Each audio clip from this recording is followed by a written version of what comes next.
ते महाराष्ट्रात कधी मतदान होणार आहे ते आपण पाहूया।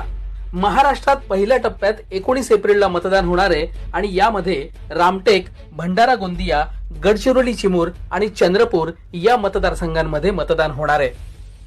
तर दुसरा टप्पा हा 26 एप्रिलला असेल आणि या दिवशी बुलडाणा, अकोला, अमरावती, वर्धा, यवतमाळ, वाशिम, हिंगोली, नांदेड आणि परभणी या ठिकाणी मतदान होणार आहे।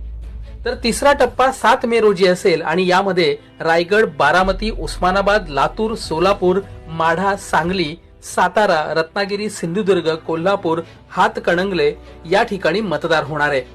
चौथा टप्पा 13 मे रोजी असेल आणि या दिवशी नंदुरबार, जळगाव, रावेर, जालना, औरंगाबाद म्हणजेच आताच छत्रपती संभाजीनगर, मावळ, पुणे, शिरूर, अहमदनगर, शिर्डी आणि बीड या ठिकाणी मतदान होईल।